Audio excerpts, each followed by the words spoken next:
मेरे प्यारे साथियों, जैसा कि दुनिया में कहा जाता है कि अमेरिका किसी का सगा नहीं, और दूसरा यह भी कहा जाता है कि अमेरिका दुनिया की जो महाशक्ति है, इससे अगर किसी ने किसी भी प्रकार का पंगा लिया तो ये उसे बहुत बुरी पटखनी देता है। ये दोनों बातें सुनी तो जाती हैं, लेकिन एक घटना जिसने अमेरिका की इमेज पर बहुत बड़ा नुकसान पहुंचाया, वो घटना घटी थी 15 अगस्त 2021 को। क्या हुआ था? उस दिन अमेरिका अपने लगभग 20 साल के अतिक्रमण के बाद अफगानिस्तान को छोड़कर निकला था। आपको याद तो होगा कि वर्ष 2000 में अमेरिका अलकायदा को खत्म करने के लिए अफगानिस्तान आया था। ओसामा बिन लादेन को खत्म करने के लिए उसने अफगानिस्तान पर हमला किया। अलकायदा को मिटाते मिटाते खुद अफगानिस्तान में ही रुक गया, बड़ी संख्या में अपनी सेना को रखने लगा। लेकिन इसी बीच में घटनाएं बढ़ती गई, तालिबान वहां पर हावी होता गया और अफगानिस्तान को अमेरिका तालिबान के हवाले छोड़कर निकल लिया। ये कुछ तस्वीरें हैं जो अमेरिकियों को बार बार वैसे ही याद दिलाएंगी जैसे वियतनाम युद्ध उन्हें याद दिलाता है। ये तस्वीरें अगर आप देखें तो किस तरह अमेरिकी अफगानिस्तान से जा रहे हैं। ये वो तस्वीर है जिसमें आखिरी मेजर जनरल रैंक के जो व्यक्ति हैं, ये अफगानिस्तान को छोड़कर निकलते हैं।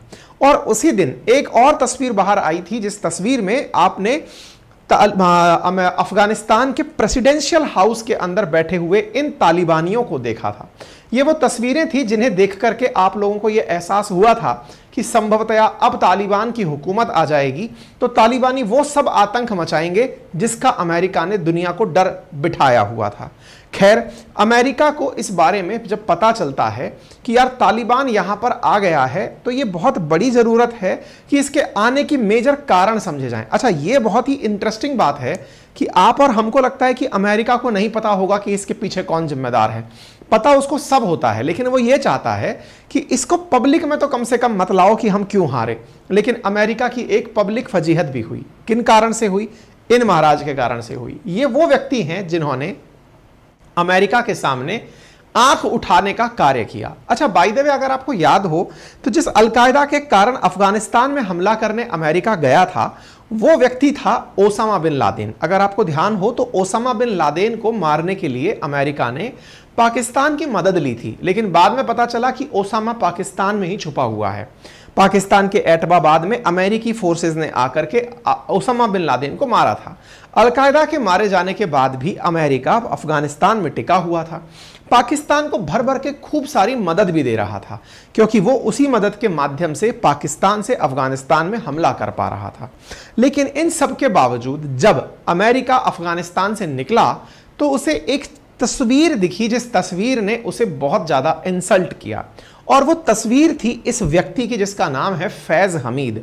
ये व्यक्ति कौन है? तो पता चलता है कि ये आईएसआई का चीफ है। ये आईएसआई का चीफ क्या कर रहा है? तालिबान का जब अफगानिस्तान में रूल आया तो ये तस्वीर 15 अगस्त की है, लेकिन जो खबर आप देख रहे हैं ये सितंबर 4 की है, जिसमें आईएसआई यानी पाकिस्तान की खुफिया एजेंसी का जो प्रमुख है वो अफगानिस्तान में देखा गया। अफगानिस्तान में तालिबान के लड़ाकों के साथ देखा गया। ऐसे में अमेरिका, जो कि इमरान खान पर खार खाए पहले से ही बैठा था, वो फैज हमीद को, जो कि आईएसआई चीफ है, इसे वहां देख करके बहुत चिढ़ जाता है। असल मायने में हुआ क्या था? एक अफगानिस्तान की होटल थी। उस होटल के अंदर किसी को एक्सपेक्टेड नहीं था कि कोई भी अमेरिकी समर्थित व्यक्ति इस होटल में हो सकता है। आईएसआई चीफ वहां थे, लेकिन एक ब्रिटिश महिला पत्रकार भी उस होटल में प्रेजेंट थी। उन्होंने फैज हमीद की वो तस्वीर निकाल ली और उस तस्वीर को निकालकर उसने वर्ल्ड मीडिया में पब्लिक कर दिया कि अमेरिका कब ये समझेगा कि उसको निकालने वाले उसके अपने ही हैं। आज हम इस फैज हमीद की चर्चा क्यों कर रहे हैं? जिसने अमेरिका को इंसल्ट करवाया था अफगानिस्तान में, आज ये फैज हमीद जेल भेज दिया गया है। चर्चा है कि पाकिस्तान के farmer ISI chief Faiz Hamid taken into military custody, ऐसा आर्मी जो पाकिस्तान की है उसका कहना है।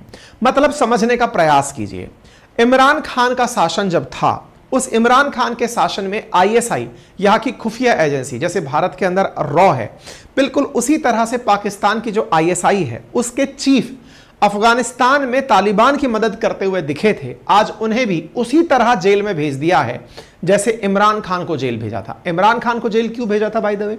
क्योंकि इमरान खान अमेरिका के खिलाफ रूस से हाथ मिला रहे थे, रूस के साथ बैठकर यूक्रेन के खिलाफ रणनीतियों में मजे ले रहे थे। अमेरिका को पसंद नहीं आया, पाकिस्तान की सरकार गिरवा दी। ये व्यक्ति भी बचे हुए थे। इंटरेस्टिंगली इन्हें भी उसी केस में जेल भेज दिया गया है जिस केस में इमरान खान गए हैं। आइए कथा को विस्तार से जानते हैं। मेरे प्यारे साथियों, बात हो रही है आईएसआई की। भारत में जिस प्रकार से जांच एजेंसीज में आईबी, आरएनडब्ल्यू, एनआईए, सीबीआई के नाम सुनते हैं, ऐसे ही पाकिस्तान की इंटर सर्विस इंटेलिजेंस का नाम है। पहले इसका भी नाम आईबी पाकिस्तान हुआ करता था। दुनिया भर के जितने भी पाकिस्तान के जितने भी मतलब एक तरह से कहिए कि हित हैं, उनका अंतर्राष्ट्रीय स्तर पर खुफिया जानकारी जुटाकर हितों का ख्याल यही रखती है। ऐसे में ये व्यक्ति इमरान खान के बड़े पसंदीदा हुआ करते थे। नाम है इनका फैज हमीद।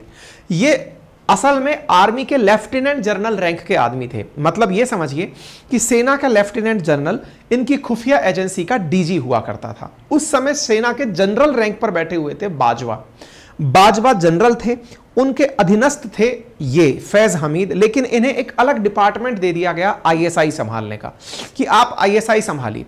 इमरान खान के बहुत ज्यादा करीबी थे। कहते हैं कि बाजवा इस विषय में कई बार इमरान से मत भिन्नता रखते थे कि इन्हें इतनी महत्वपूर्ण पोजीशन मत देकर रखिए, ये ठीक नहीं है, इनके इनपुट आपके लिए सही नहीं है। कहते हैं बाजवा वर्सेस इमरान की जो मेन कन्फ्लिक्ट की वजह थी वो यही फैज हमीद थे।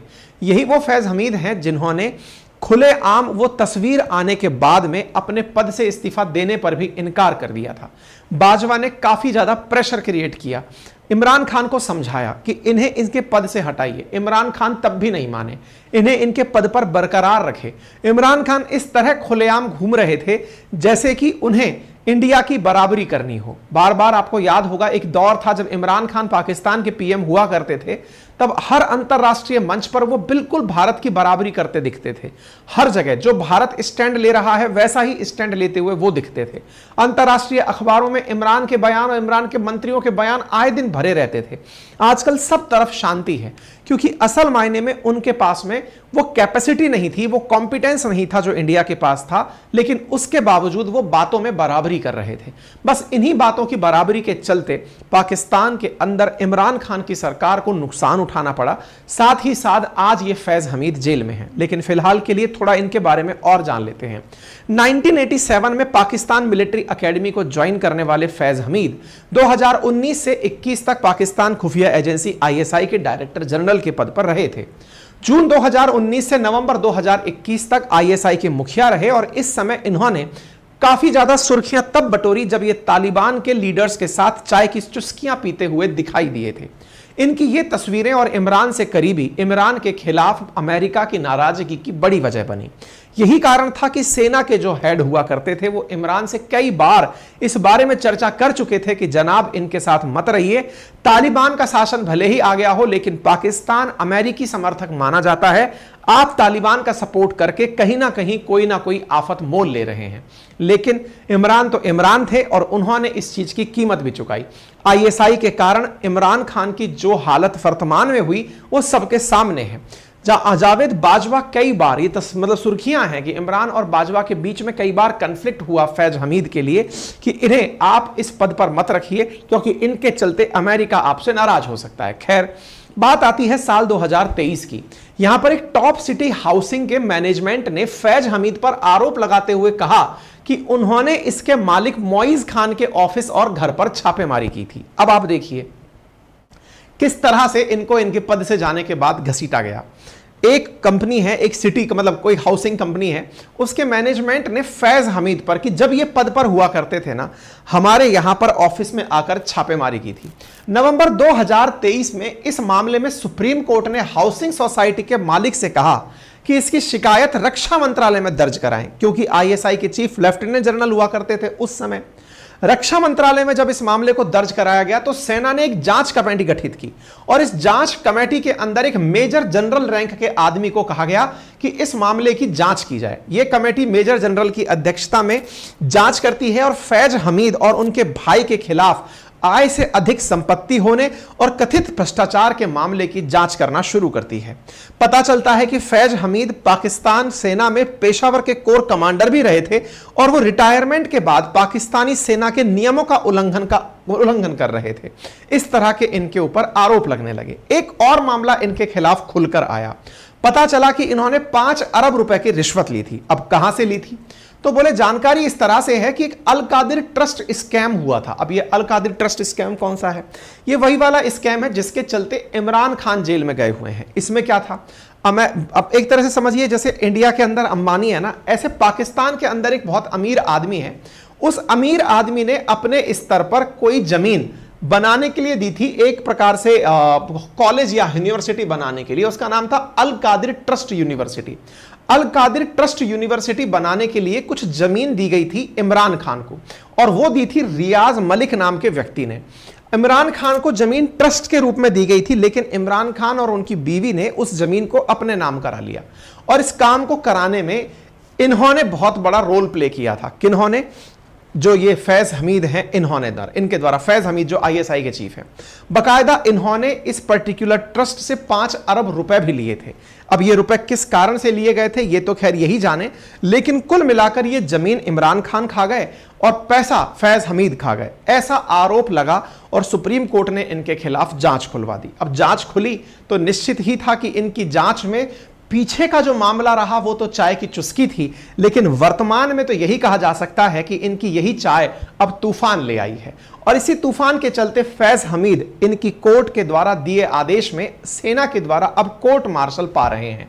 मतलब आप ये समझिए कि सेरेना होटल में जो ये चाय पी रहे थे वो अमेरिका को एक प्रकार की चुनौती देने के समान था, और उस समय अमेरिका ने कहा भी था कि इसके गंभीर नतीजे भुगतने होंगे, और वो नतीजे अब सबके सामने हैं। कहते हैं कि परिणाम ये निकल कर आया कि हमीद पर लगे केस के चलते अब इनकी जांच की जा रही है और जांच करके इनका कोर्ट मार्शल किया जा रहा है। कोर्ट मार्शल के तहत इनके जितने भी सेना की तमगियां हैं संभवतः वो सब छीन ली जाएंगी, और इन्हें हो सकता है कि एक लंबे समय के लिए पेनल्टी के रूप में सजा भी सुना दी जाए। अब देखना होगा कि फैज हमीद और इमरान खान के खिलाफ अमेरिका कहां तक जाता है। फिलहाल के लिए तो अमेरिका के प्रभाव के चलते इमरान खान लंबे समय से जेल में है, उनकी वाइफ जेल में है, उनके सांसद इधर उधर भागे फिर रहे हैं, पार्टी की मान्यता खत्म है, सरकार पाकिस्तान की आराम से चल रही है। बाकी किस तरह से और पाकिस्तान को खत्म करने के लिए इमरान के खिलाफ क्या रणनीति बनती है, ये जैसे भी अपडेट्स होंगे मैं आप लोगों तक अवगत कराऊंगा। फिलहाल के लिए इतना ही। जानकारी पसंद आई हो तो साथियों के साथ साझा करें। चैनल पर नए हैं तो चैनल को सब्सक्राइब कर लें। और हां, यदि आप में से कोई भी साथी मेरा रिकॉर्डेड बैच देखना चाहता है तो अपनी पाठशाला एप्लीकेशन पर 1499 कीमत में पूरे 1 साल की वैलिडिटी के साथ चारों सब्जेक्ट्स हिंदी और इंग्लिश भाषा में उपलब्ध हैं रिकॉर्डेड फॉर्म में। और तो और अपनी पाठशाला जो वेबसाइट है उस पर यूपीपीसीएस, आरओ, बीपीएससी और यूपी पुलिस के लिए भी टेस्ट सीरीज ओपन कर दी गई है, उन्हें आप एक्सेस कर सकते हैं। हमारे हैंड रिटन नोट्स भी आप अपने एप्लीकेशन से ऑर्डर कर सकते हैं, पूरी तरह से आपके घर पर डिलीवर करने के लिए उपलब्ध हैं। जो फाउंडेशन बैच में पढ़ाया गया कंटेंट है वो इस प्रकार से हिंदी और इंग्लिश में उपलब्ध है। अधिक जानकारी के लिए आप हमारी टीम से संपर्क कर सकते हैं। ठीक है साहब, कोई भी क्वेरी हो तो कमेंट बॉक्स के अंदर बताइए।